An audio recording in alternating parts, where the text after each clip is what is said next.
Video games is hard to create. Oh, really? Usually you need a team of skilled designers, artists, programmers, writers, etc. that can take years and years perfecting your interactive art to release to the public. Once you're done well enough, you can get a huge amount of sales, recognition, and great reviews from critics as well.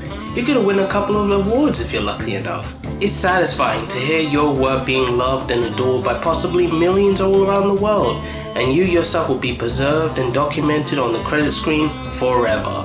That's awesome, right? Right? Well, it isn't about that. Today we're talking about a time when an innocent game company made an admittingly dark game with sensitive topics, was sensationalized by the media to create lies about it enough to get banned from certain countries altogether. This is the story of a PS2 survival horror game, Rule of Rose. And it costs that much?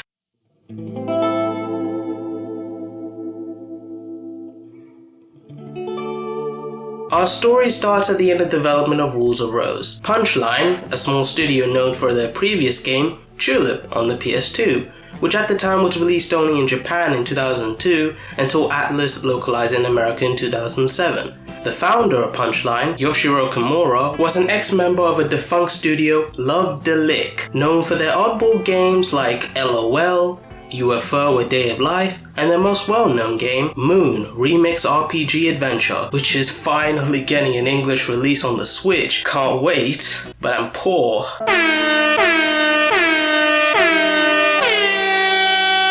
Punchline's next game would be requested of all people, Sony Computer Entertainment, or Sony Interactive Entertainment if you're gonna be one of those people, which would be, surprisingly enough, a horror game.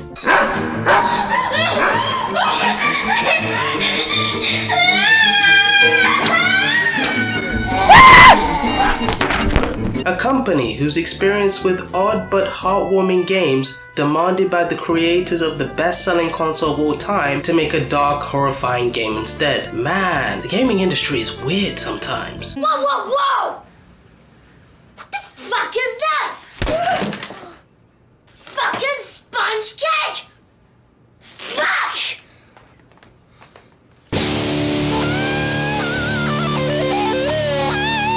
So Punchline, instead of just relying on something that's already done to death like Resident Evil, instead to focus on something that's never been done before, a horror game that is about children and their point of view and the ideas of horror of childhood.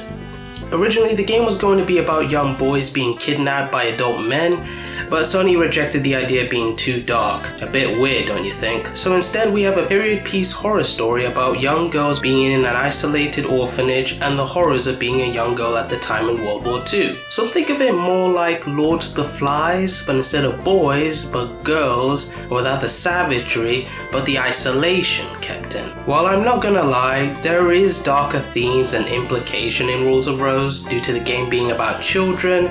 The game is very tame and careful about all these themes, and seems to be made to avoid controversy for Sony's sake more than anything, which is ironic. As soon as the game was released in 2006, it will quickly cause paranoia not in its home country of Japan, nor in the US, but oddly in Europe.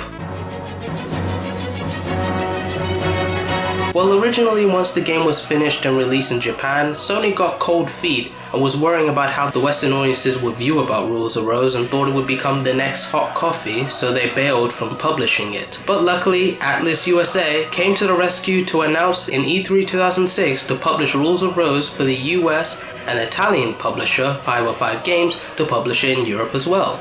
So all's good. Right? Well, it should be, but when the game was meant to be released in Europe, somehow it reaches the ears of all people, Roman Mayor Franco Francini, who's also the Minister of Justice in the European Union, somehow misunderstood Rules of Rose and made a complaint to the EU to ban the game from distribution in Europe. Why? Well, it's weird. Francini, with no evidence, called the game sadomasochistic, obscene with underage eroticism and simply just stated cruelty to children. And that's just not him alone. It seems like a lot of other politicians in the EU were just as crazy as him, making ridiculous claims about how it's dangerous this game is to Europe. And there's an attempt to push a bill in France to ban it from the country as well as Poland. As we all know, Rule of Rose isn't the obscene, murderous game that some in the EU wants others to believe. But why are these figures who should have far more important things to do than go after some small budgeted Japanese game? At least when GTA got controversy, it was one of the biggest games at the time, so it makes sense everyone would know about it, but why Rules of Rose? Remember what I said about the themes of the game and how even Sony themselves don't want to publish it in the West?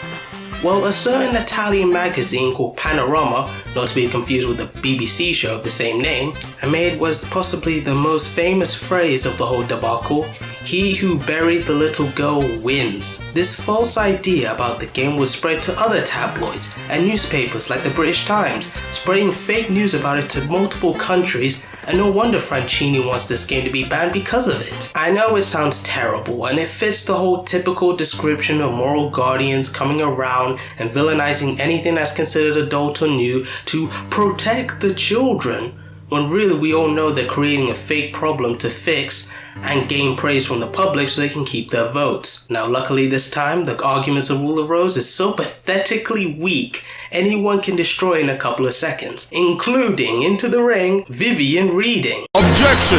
Who at the time was the Commissioner of the Media and Societal Information, who wrote a letter to Franchini calling out on his bullshit, like interfering with her job and telling her common information like the rating systems like PEGI exists for rating content in game, and guess what? PEGI rated the game 16 plus throughout Europe. So these claims about child torture can't be true if PEGI gave the game the recommendation for teenagers, right? Hell, the Video Standards Council, the British board for rating games in the UK, requested to the press about how ridiculous claims are about the game by stating this quote: "I have no idea where the suggestion of this in-game sadomasochism has come from, nor the children being buried underground. These are things that are completely made up." VSC Secretary General Laurie Hall. But even with the rating system and a politician at their side, the lies about Rules of Rose still spread and many people were kept being misinformed about it. So, understandably, 505 decided to cancel the release of Rules of Rose in the UK thanks to these tabloids and their lazy fake news. But 505 also seems to jump the gun and cancel the release of Rules of Rose in Australia and New Zealand as well, in fear of controversy spreading there. Ironically enough, the game was released in mainland Europe as planned, but the copies are so rare they command high prices in second-hand shops and sites.